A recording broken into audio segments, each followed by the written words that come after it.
builds play that anymore. Now, what I find curious is Jeff is only playing 2 copies of Gaia's Cradle, and I do not see any crop rotations in this deck. That's something in Reed Duke's article on StarCityGames.com. He said, I wanted 4 Cradles, no crop rotations, because you don't want to waste that time. With the new Legend rule, you can do that. It used to be that you couldn't play 4 Cradles without crop rotations. But now with the new Legend rule, you can tap a Cradle, play the other one, sacrifice the old one, and then tap a Cradle, and you're making, 15 mana, say, for your Emrakul. But, yeah, he's playing the expensive card, but not the way to make a million billion mana. But he does have the normal Regal Force, Craterhoof Behemoth, Natural Order package, in addition to the Glimpse of Natures, and a ton of Elves.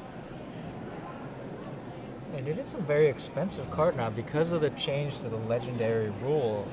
Gaia's Cradle jumped up to something like $150, $200. Yeah, and that's the reason. Almost overnight. So that could always be another possibility in Legacy, is just card availability or price. Being priced out of certain cards. So Adam Kai lightning bolts the Deathrite Shaman, and Jeff King has an Elvish Visionary. Elvish Visionary is one of the cards that really makes this deck tick. It's not really an overwhelming card. It doesn't work that well in the combo or beat down very hard, but it really is the glue that holds the deck together. There are some games where you just have to cast it, draw a card, and then Wirewood Symbiote it back. With the Symbiote. Yep. Possibly fog some attackers in the process. Yeah, that's one of the ways that Elves actually gets real grindy, is exactly that interaction. So let's see what he's got on turn 3 here, as Adam Kai has a young Pyromancer. It looks like a Green Sun Zenith for 1. This is likely a Nettle Sentinel, perhaps a Heritage Druid. Depends on which he has in hand, if any.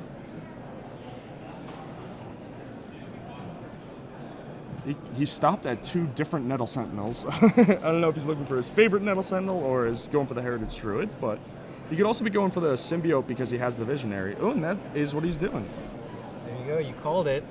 A little late, but I got there eventually. So yeah, this is the combo you were just talking about. You can, it's especially powerful if you have a mana-producing creature in play, because then you can use the untap to make the mana and use that mana to recast the Visionary. But it is also just a powerful interaction on its own. Jeff says go. Adam, on his previous turn, established the Young Pyromancer, the breakout card from M14. Even a decent limited card, surprisingly. Yes. Yeah, it was quite good in limited. And here we see, normally Elves likes to be able to outswarm these, if the deck were a Delver deck, these Delver decks. But with the token strategy and the Young Pyromancer, it's actually, you're outswarming the Swarm deck. Okay, so Adam casts Jataxian Probe for the Phyrexian mana, paying 2 life. Make sure to remember his trigger. Gets his 1/1 elemental. That is the Molten Birth elemental token. I guess it's in the same set, but the elemental is featured in the art of Molten Birth. We get to see an Emrakul. Awkward.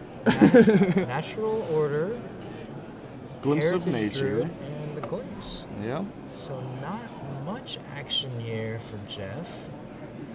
If he draws a land, he could Natural Order and get himself Regal Force maybe to draw a few more cards, Progenitus to try to go for the throat.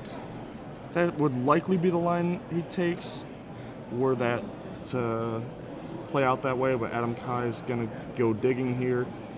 The deck does have 4 Cabal Therapies, which is what he's looking for, and a therapy with Young Pyromancer in play, you just get to shred your opponent's hand to pieces. Basically a free flashback. Yeah.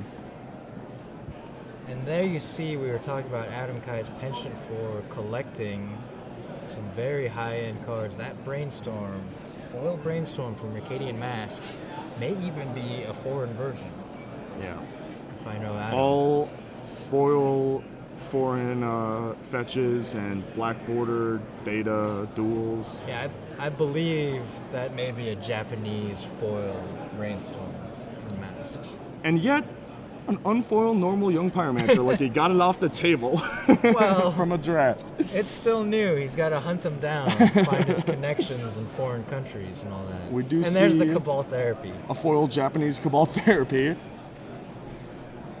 And on your screen, we see the Graveborn version of the card. That art is disturbing. So he took out the natural order on the front side. Is he going to go back for the glimpse? So he says, I'll sacrifice the token to flash Get it back another one. and get another one. Rebuys. And he does take the glimpse. That therapy should be exiled right now. I'm sure we'll get there eventually.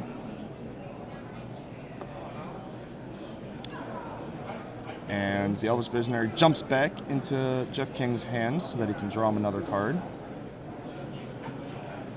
There you go, exile the therapy. Recast Visionary, cantrip.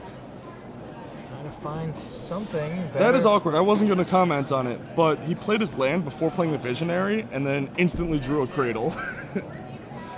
Not much you can do with the mana here, though. You can recast the Visionary and the Heritage Druid. Like you cast the Heritage Druid and then you can bounce the Visionary, recast it, and you have a mana floating. All right, yeah. So that's going to cost him here. So now a he card can't. Draw. Yeah, he basically just discarded a card or chose not to draw a card by sequencing that incorrectly. And now Adam Kai gets to untap with a bunch of creatures and what is he going to do with them? What is the end game for a deck like this when your opponent does have some creatures? So Intangible Virtue. That's like the way to get through. You know what I mean? That like you can't. Very innocent enchantment from Innistrad was banned. I was going to say, you say innocent, but it was ban-worthy in a block. Creature tokens, so those elementals get +1/+1 and vigilance. So they attack, they hit harder, and they defend. Yep. Not bad. Yeah, not bad at all. It's actually pretty important so that you don't die to swingbacks too. The vigilance, often overlooked, but it's actually quite powerful on this type of effect. So here we see just a handful of awesomeness from Adam. He's got like a Lingering Souls and a Brainstorm and some other sweet things. Elementals coming across. This time he's just going to attack with his 1/1s, and Jeff King will get a free block here with the Visionary and then return it to his hand with the Symbiote. The Symbiote can be used once per turn, so once on your turn, once on your opponent's turn. Something that people may not realize. You know, you activate it once and you think that you're done until your next turn, but you do actually get an activation on their turn as well. There's like a young Pyromancer and then another Brainstorm with 2 triggers coming down, and Adam Kai's army is pretty impressive. Those are young Pyromancer tokens. So there were actually 2 different versions of the 1/1 elemental token in M14. Even though they are the same token, they have the same name. Right. But there's a different art for the Molten Birth ones and the Young Pyromancer ones. Yeah, I don't mind that at all. I only know that because that's how it works on Magic Online. It's actually pretty awesome when you curve Pyromancer into Molten Birth, because then you get one of different the tokens. different of the same token. And I love getting foil cards on Magic Online. Oh yeah, the foil tokens. Foil Rise of the Eldrazi spawn tokens. They're really nice. I wish those were real. I would collect them. Yes, absolutely. We have seen foil promo tokens, the Angel and the Demon from Absolute Restored. Yeah, those are cool. So it's on their radar. Yes. Craterhoof Behemoth, because what Jeff King's hand needed was some more uncastable giant dudes. And now he's got to figure out, he basically has 2 more turns, maybe 2 more turns at best. So he's like, all right, how can I get this to a point where I can go off or win or at least clog up the board enough that I don't just die? Even without the Intangible Virtue, Adam Kai's token army is enough against the 1/1 creatures of the Elf deck. All right, bounce Elvis Visionary and recast it. It hits a Land War Elf.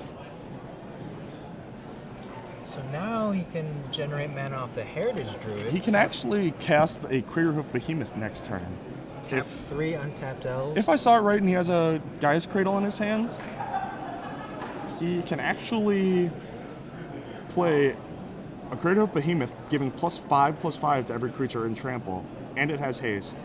That would be well over lethal even through Adam Kai's sizable army. Does Adam have any counter spells to defend himself with? No, he just has the Cabal therapies for game 1. The Force Wills are in the sideboard. So Adam Kai, despite all the work he's been doing, all of these tokens, 5 of them coming across now, putting Jeff King at 13, may be dead. Yeah, I mean, Gaia's Cradle is a powerful, powerful spell. I was trying to do some math on whether if Adam Kai had an intangible virtue and then attacked and then all of his guys has vigilance and the extra toughness, if he could survive. If he played, say, intangible virtue Lingering Souls that turn. But he just attacked, so it's not intangible virtue. So we're going to have to see what he's up to. Now, if Jeff did have Gaia's Cradle, why didn't he play it last turn? A, not revealing information, not showing Adam Kai that he has access to so much mana, so that Adam Kai doesn't aggressively look for a way to make him discard, say, a Green Sun Zenith or a Craterhoof Behemoth or a Regal Force. And B, to not expose it to Wasteland. We know that Adam Kai doesn't have Wasteland, but he may not know that. So he doesn't want to expose it to any potential Wastelands, as well as concealing information. So it looks like Adam Kai is casting Lingering Souls and flashing it back, getting So that 4 should- tokens and 4 tokens. But that is not enough to survive. Lingering Soul should also be exiled now at this point. It should, And 8 but if my tokens. Yeah, there you go. hand reading skills are on, I think that Jeff King just wins this turn. We'll see. He may be a little nervous because he doesn't know that Adam Kai does not play Force Will main deck. But I think that that's the conclusion he's eventually going to come to. He may add up the power and toughness just to make sure. Yeah. Which has I'll do that Adam real dead. quick. 6, 12, 18, 24, 34. It's 34 with 8, 9, 10 back. So 24 trample damage. Sounds like enough to me. There's the Cradle. Taps that for 4, 5, 6, 7. Very deliberate in his 8. tapping. Craterhoof Behemoth, Sin another. is Jet. Did you get that reference? No. Okay. Somebody out there, somebody tweet at me. Let me know that didn't fall on deaf ears. Tweet at the hashtag SCGATL and let AJ know Yes. that you got that. Doesn't he look like Sin? Yes. Come on. I just missed buying this painting from Chris. This one? Yeah. I would have loved this one. He had it at the GP Denver, the Legacy one, where Oh, I remember people this one. first started playing it. Channel Fireball guys first started playing Yep. it in Elves, and I was like, I can't really justify it right now. And then I saw him again at one of the SCG Seattle Opens. And I was like, I'm gonna buy it this weekend. And when I went up to him, he's like, I Sold just it. sold it. Oh, brutal. So on impulse, I immediately turned around and said, all right, then sell me the lava. God, what was that guy called? The Okay. lava steam vents, not steam vents. The wall that deals damage from Rise. I'm blanking on the name. Vent Sentinel? Yes, Vent Sentinel. Which is cool, but not as cool. Not as- nearly a Craterhoof Behemoth, yeah. But one of my favorite cards in the Rise limited format. Yep, so they did the math that I just did for you guys, and sure enough, it was lethal, and Jeff King pulls it out from what looked like a pretty lost position. Yeah, he had his hand torn apart by Cabal Therapy. Adam Kai was playing his game plan, making lots of tokens, casting spells, digging deeper, and it wasn't enough. Well, you know how he lost the game was the extra cards from Visionary. Got into enough creatures to both make Cradle make enough mana and make Craterhoof big enough, and found him the Craterhoof. Yeah, that The was... extra 3 or so cards that he drew off the Visionary was enough. That was the game. So there you go, the Elf deck, even when it does not go super Even when it loses, it combo-tastic, wins. and now you see why it can take down a Legacy Open in the hands of the best player in the game right now. he's Redo? definitely up there. He's certainly top 5. Also won a Grand Prix recently. Yeah, he does not lose very much. In case you don't know, we're talking about Reed, the Duke. That's right. And I am Ricky, the Hayashi. Hayashi. I thought you were Manriki Hayashi. Yeah. Let's Manriki Hayasari. let's go to the sideboards. He's got You mentioned Force of Will for Adam 4 Kai. Force of Will and 4 Thoughtseize.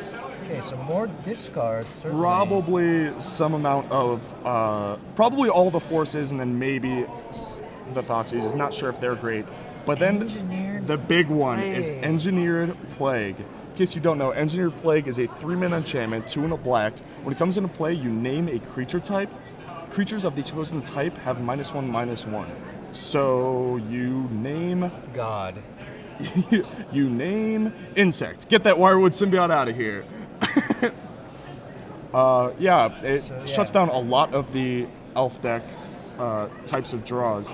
It basically, Kills everything but Deathrite and Nettle Sentinel. it basically, and the symbiote. It makes it so that you have to natural order to win. Basically, like your way to win becomes get Progenitus into play rather than play a normal game. You know what else I'm just noticing here is that Jeff King on his deck list does not have Dryad Arbor. That is that interesting. right? I'm looking through the land section and just double checking through the rest, the creature Maybe it has section. it in creatures. I do not see any Dryad Arbor. That seems like it should be a signature card in this deck. Basically another 1-mana elf with Green Sun Zenith. Chris Anderson and Chris Van Meter and all those guys that are all playing elves are playing 2 in their deck. Yeah, I mean you use fetch lands to get them. It's a free creature basically. Pumps up your Cradle. You can use it, your untap effects to untap it for more mana. It also is like really good in the grindy games because you can just get another free 1/1. Like you can turn one of your dead lands into an actual card. That is a bizarre choice from Jeff King. Jeff's sideboard, does he have anything to fight against a token army, or is he just going to go with his own game plan? Looking it over, it doesn't look like he has that much that he would really want. He has Cabal Therapies of his own, but I don't think those are that good. Pithing Needle, likely not that good. A Beast Within is an answer to Engineered Plague, but If he knows that's coming in. yeah, it doesn't look like he has that much to sideboard here. And you give him a 3/3 beast token, it'll become a 4/4 vigilance with intangible virtue. Also true. Jeff King waving to the camera there, saying, "Hi, Mom. Look at me. I'm on TV. I'm up a game against this dude that has a bunch of foil Asian cards." All right, so Adam Kai on the play again. Looking for Engineered Plague. Yeah, Plague is definitely his best card. Also, Force of Wills and Spot Removals. Like, he has 4 Lightning Bolts, and he has 1 Swords to Plowshare's main, 1 on the board. Those are actually going to be pretty good at stopping nut draws from the elf deck, so that he can buy more time to find his Engineer Plays with Brainstorms and whatnot. Therapies also help slow down and protect himself from nut draws. But they don't actually help him win the game. They just, as we saw, Jeff King can assemble Wirewood Symbiote, Elvish Visionary and draw out of it, or he can just top deck a Natural Order and make a Progenitus and win that way. A lot of different things can happen. Adam Kai using those cards to sort of gain ground and time to get to something like Engineered Plague or go for a kill. So Jeff's mulliganing. Apparently it was a one-land hand, and it looked like Adam gestured upwards towards the camera and said, "Next time, show him." Show them what you mold, man. They want to see. One-land hand's not the worst. Not yeah. In an elf deck. I was gonna say, of all decks to keep a one-land hand, Elves is the one that's most likely to. But depending on the texture of his hand, it may not have been that good anyway. And no one-drop from the all one-drop Elf deck. So his 6. That's another reason to play Dryad Arbor is you can Green Sun Zenith for it. You turn your Green Sun Zeniths into more Land War Elves if you need them. Yeah. But with only the 2 Gaia's Cradles, maybe does not need that interaction as much. Yeah, maybe. We see Adam fetching on his second turn. There's a Badlands. I thought only Gerard Fabiano played that card in Legacy. This deck plays a bunch of weird duels. It's got like 1 Plateau, 1 Scrubland, 1 Badlands. 1 Trop for value with Deathrite. Very strange deck, very Sam Black deck. The only thing it's missing is Goblin Bombardment, which would be awesome in this matchup. Why doesn't he have it with all these tokens?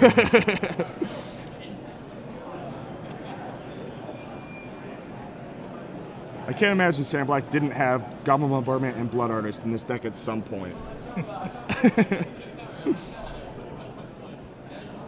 And there's a turn 2 Young Pyromancer. Looks like a foil, not sure of the language. A Finhorn Elf. So Elves. what's going on here? He did not play creature on turn 1. Or a land on turn 2. I'm scratching my head here, trying to piece it together. Thoughtseize you, so he did bring in at least 1 Thoughtseize. Didn't? Okay, now we get to see. Alright, so he was sandbagging for Glimpse of Nature? I'm not sure why he would not cast something on turn 1. Yeah, that is strange. Maybe he just didn't want to open himself up to being bolted for value, like for tempo. But he has so many 1-drops. Yeah, definitely a bizarre line. I'm interested to see how this progresses from here. As we also Adam see Kai, the Fauna Shaman here. yeah, the Fauna Shaman. You kind of have to play the Fauna Shaman if you play the Emrakul. Right, you have no other way to search that up. Yeah. Neither Green Sun Zenith nor Natural Order can get Emrakul. Yeah, so you need to be able to both pitch the Emrakul away early when it's not good, and find it later when you need it when you're going off. Okay, the other cards in Jeff's hand, 2 Green Sun Zeniths, a Nettle Sentinel, Quirion Ranger, and a Glimpse of Nature. Adam Kai points to the Glimpse. Does not want Jeff to start cantripping elves.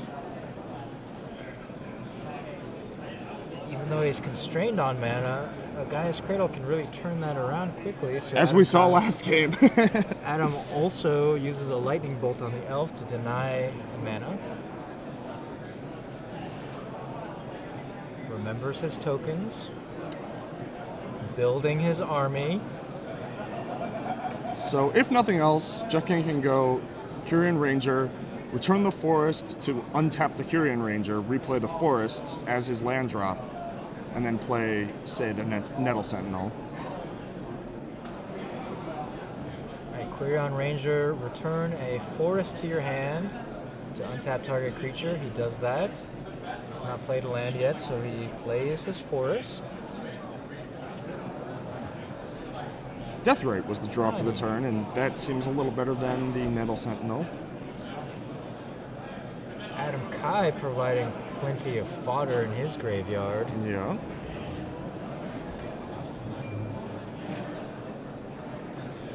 So, it looks like Adam has a Force of Will, a Gataxian Probe, a Polluted Delta, and a Volcanic Island. Not the strongest hand, but with Force of Will available to him and a growing token army, looks like he's actually going to cast the Probe for a token and a card. But then that he no longer has a blue card in his hand. Correct. A Force of Will pitch. He draws another land. He has Thoughtseized, so he knows that Jeff is missing land drops. So he doesn't have that much to fear. And he knows his hand exactly because the Deathrite Shaman was the card drawn for the turn.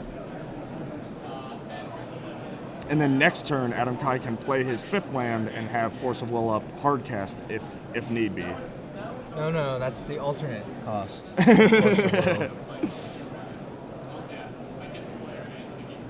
Jeff still with his Lone Forest, but he can use it to make 2 mana thanks to the Quirion Ranger. Yeah, his options have definitely opened up a lot. He also has the Deathrite Shaman.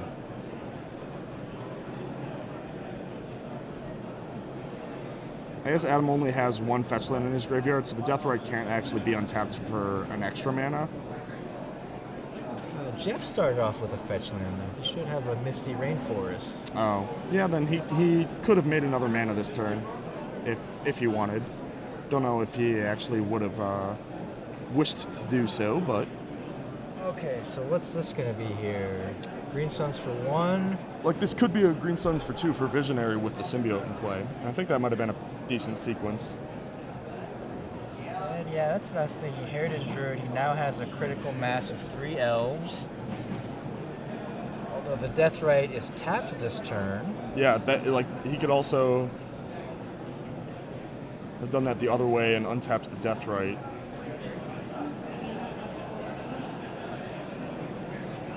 So subtle miscues from elves, denying him a bit of mana here. Yeah, but we know his hand, and it's not really explosive by any means. He's got another Green Suns unit to find the Visionary next turn once he has access to a ton of mana thanks to the Heritage Druid.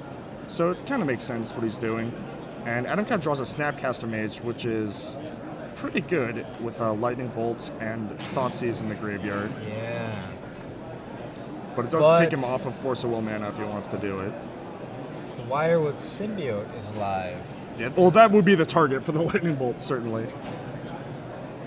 Well, it has to be by default, but you would rather at this point take out the Heritage Druid. No, I think even so, the Wirewood Symbiote threatens, like, not quite as much mana, but it threatens some mana and a ton of value, just as, like, Mother of Runes mode to protect all your creatures. And if you ever get the Elvish Visionary live, then it becomes really hard to win.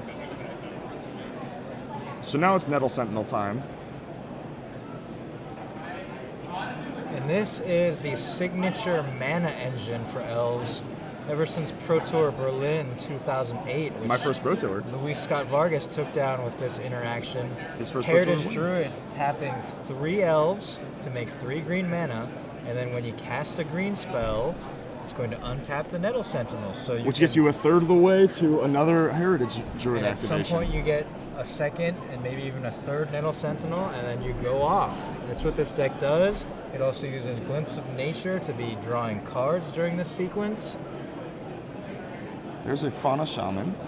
Right now, Jeff King is just going to establish his Fauna Shaman. Adam Kai giving it a read. I think he's actually... I'm sure he knows what Fauna Shaman is. I think he's buying time to consider Force of Willingness without turning his Force of Will face up by saying I'm thinking about what I'm going to do in response to that Fauna Shaman. Also, legitimately, it's been a while since that card. Also true. He could just saw heavy play in Standard, and I believe it was extended at the time.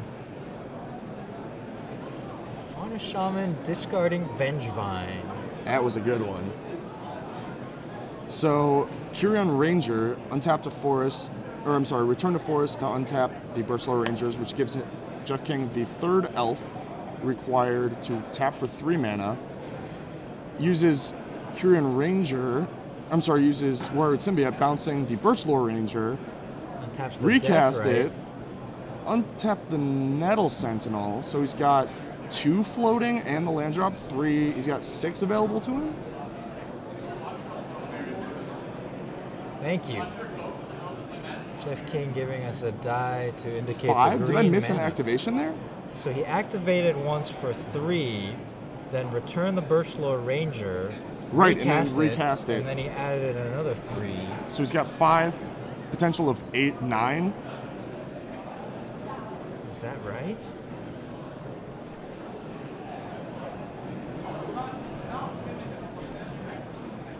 Well, Adam Kai is going to be pretty relieved he left up Force of Will this turn, because this Green Sun Zenith would be coming after a Regal Force for quite a few cards. But instead, Jeff King's going to be left Hellbent. Adam Kai is going to get another token, and the game will progress. Alternate cast, Force of Will, make a token. And he's hellbent, but he's got quite a board. That is true. That is true. Adam Kai's board's not too bad, though, especially with the Snapcaster in his hand. Might want to kill that Fauna Shaman. Well, it's kind of hard to do that with the Kyrian Ranger in play, or the other one, the Wirewood Symbiote in play. And Adam Kai draws another land, so he's going to have to draw a removal spell so that he can kill the Symbiote and the Fauna Shaman. Yeah. At this point, any creature that Jeff draws instantly becomes a Regal Force, or Crater of Behemoth. Ricky Lehman and Andrea Goodsell. Ricky Lehman and Andrea Goodsell. Please report to the event stage. Thank you. Thought he was calling for me for a sec there. Like, I'm busy right now, Frank. The head judge of the Legacy Open today, Francisco Iramain from Puerto Rico. This is his second time head judging a Legacy Open. And we've got 30 some odd people. One of the largest, possibly the largest non-invitational Legacy Open. And did we just see that Adam Kai... Fauna Shaman bite the dust? I was going to say that Adam Kai Snapcaster bolted the Fauna Shaman. I don't know if it got returned or killed. Looks like his only card in hand is the Heritage Druid, so he just let it die. Huge mistake from Jeff King there. He actually could have bounced the Fauna Shaman with the Wirewood Symbiote and saved it, just recast it this turn. But instead it hit the graveyard, and now Jeff King is looking for another bit of action. And he drew the creature on the following turn. Yeah, the Heritage Druid would have become a Regal Force. Okay, 3 mana. Viridian Shaman. 2/2. No artifacts. I don't know if there are any artifacts in Adam Kai's 75. There are not. So, just the 2/2. And more lands for Adam Kai. More foil, foreign, polluted deltas. I'm pretty jealous. Each of those polluted deltas, AJ, could probably pay our salary for the weekend. Yes.